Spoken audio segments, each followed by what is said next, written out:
I was saying to Mr. Powell, it was said, for example, that you became the hero of the skinheads, who... Of the skinheads?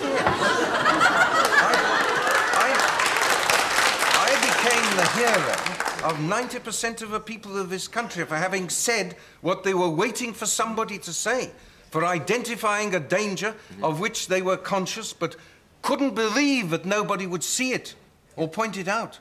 Well, I was saying...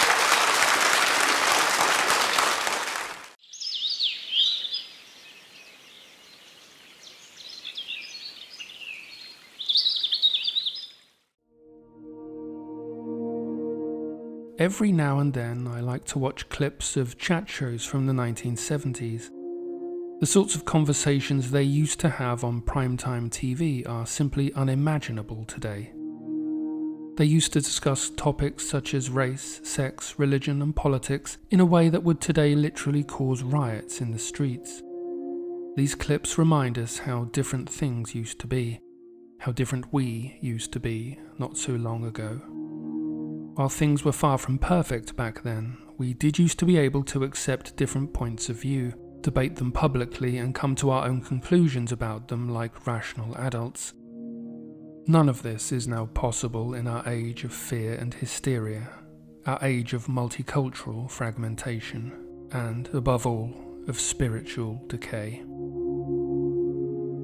Even the modern expression of democratic freedom, conveniently distilled down to ticking a box once every 4 years, even that has now become too much for America to handle. Roughly half the country has become so desperate to oust Trump, there appears to have been a coordinated and unscrupulous campaign to make that happen. Right now, the entire mainstream media are forcing a false narrative that Biden has won and are ignoring the glaring and increasing evidence of voter fraud. Look at the vote bailouts, which means we get your votes and we separate them. So if some of these votes happen to say, like this one, Donald J. Dumb Trump, that one just don't make it towards the mail.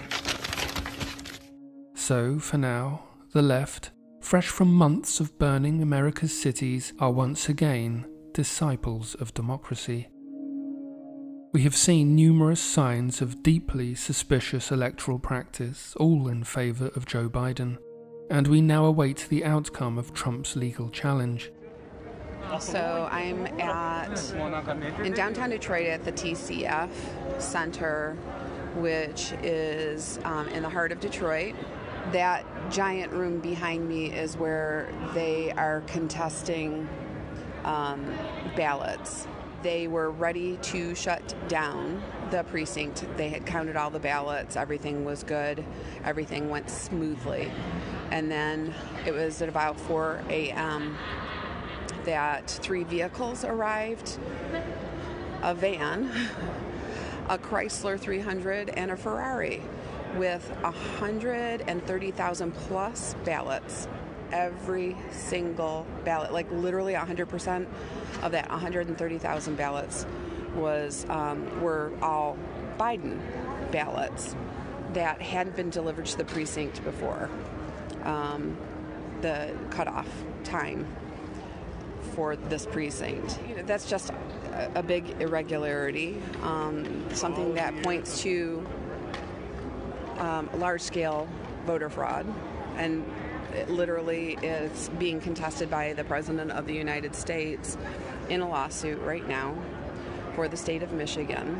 We literally have people that watched it happen. I talked to people that are here, they're like, what? The media, including Fox and like much of his own party, are now openly hostile towards Trump, and the media now believe what they say is more important than what the people say. Whoever is decided to be the president, remember, just because CNN says, or even Fox News says that somebody's president doesn't make them president. So I think everybody wants to know that this was done properly and legally. What is happening? Like, Trace, we've called it. And I think we have to look into every one of these concerns. Yeah, but I think... This is nothing short of an attempted coup by the globalist media. And what happens to the presidency at this point is less about proving who got how many legitimate votes than it is about winning over the public with a compelling narrative. This is about who can build the most power and momentum behind their cause. I have to tell you that there are some promising signs that the globalist media-led coup is stalling. This is most definitely not over. Though I understand those skeptical of Trump's motivations, of his undying and unrequited love for a certain minuscule foreign country, of his constant pandering to so-called minorities who will never vote for him, I do believe that we are much better off with him in power than not. Trump is probably the last president ever who will call nationalists very fine people, who will identify Antifa as a terror group, openly challenge critical race theory, resist more wars in the Middle East, denounce the lying globalist media, and proudly defend the people's right to bear arms. These things are real and important, and anyone claiming to be pro-white who supports Biden is knowingly leading you towards harm, and you should not trust them. There is only hostility for us on that side of the fence. As bad as things are for whites in the US right now, once the left gets a taste of power, the spotlight will be fully on us. And we will miss the Trump years, I promise you that. And while I think it's undeniable that Trump is to some degree an insider, it cannot be denied that he angers and terrifies those who are much more obviously globalists. I think there are degrees to this, and we do have a dog in this fight, whether we want to believe it or not. This unprecedented crisis of democracy suggests that the people sense something new and highly significant is at stake, that we are on the cusp of a momentous paradigm shift, a battle neither side can afford to lose. And this is certainly true. So what is this looming paradigm shift that has polarized America? In my previous video, I documented the ideological and historical roots of the current plague of Antifa-BLM violence, how the virus is being used to implement authoritarianism, and how these things are all part of a movement to transform the way we live on this planet. There, I referred to this movement as communism, but it could just as accurately be called globalism, neo-feudalism, the new global order, or elitist technocracy. In truth, there is no one label that fully captures what it is. It is a toxic cocktail of anti-whiteism, feminism, environmentalism, and communism. But one thing this is not is capitalism. What we call capitalism today is just a tool, like liberalism, that the globalists use to undermine the West. It is by far the most powerful and efficient means by which social norms and people's behavior can be changed. This is why almost all corporate brands are openly aligning themselves with the cultural Marxist agenda, regardless of whether it upsets their customers. They don't stay politically neutral because they have a vested interest in promoting the so-called Great Reset that is intended to usher in the new global order. Woke capital's end goal is to monopolize provision, such as it is after globalist authoritarianism comes into force. What Klaus Schwab of the World Economic Forum calls a reimagining of capitalism is nothing like capitalism. While the big corporations will thrive after the Great Reset, small business, entrepreneurship, and the idea of competition itself will be quaint anachronisms from a bygone age. The elites will be richer and more powerful than ever, but the ordinary person will not be. Indeed, they are quite open about the fact that we will not own anything at all, and will be happy about it, apparently. Or at least we better seem happy about it. Now, where have I heard rhetoric like that before? The disintegration of the economy is a key part of the Great Reset. Corporations, environmentalists, and globalist governments are all in lockstep on this. They tried and failed to implement it by international treaty under the cover of climate change, so now they are calling it the Great Reset and doing it in the midst of the virus panic. This is a project by the elite, for the elite. Build Back Better is the slogan they use for this economic and social sabotage. But what it really means, of course, is to destroy everything we have and replace it with global communist tyranny. And I notice that the man currently calling himself the president-elect has included it in his Twitter bio. And he even invented himself an office as he tries to persuade everyone of his legitimacy.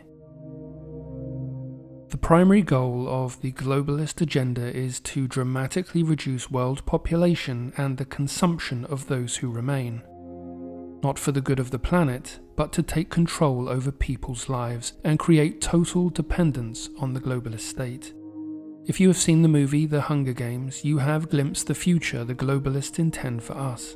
But their ideal society requires more than just physical deprivation and force. It requires cognitive reprogramming and the rewriting of history. The new global order can also be glimpsed in the film Equilibrium, where all emotion is outlawed for being the cause of human suffering. Not so far-fetched if you think about it. They have already effectively made hate illegal, so why stop at just one emotion when you can have them all? The one emotion they definitely will not ban, however, is fear. For fear is the lifeblood of the new global order, which the Great Reset is designed to bring about. To replace the social order, to replace the people who built it, i.e. us, they must rewrite the past. And we see today the erasure and condemnation of all Western, i.e. white, history, the toppling of our statues, the transposing of other races into our distant past, are now normal and will alter our young people's perception of their identity and lineage, if this is allowed to take root. The collapse of the democratic apparatus and consensus we see today have been made possible by decades of subversion in the education system, which have bred generations of middle-class, leftist activists. And these people are now facilitating the globalist agenda. These are the people now orchestrating the counting of the votes in this election. These are the people determining how government does or does not function, teaching white privilege and white guilt to our children, holding open our borders and flooding our countries with people who care nothing for us or our way of life. The West is broken and legal challenges to elections are only papering over the cracks, so we need to start thinking about a new form of settlement. A separation. So in the midst of all this chaos, I advise you to keep in mind the big picture. There are reasons why we should get behind Trump's legal challenge, but understand that this system, whoever wins the presidency, is taking us rapidly into globalist communism and the erasure of our nations entirely. Something effective we can do to oppose this agenda and everything built upon it is to get involved in the anti-lockdown protests, which are a real and growing force, despite the lack of coverage in the media.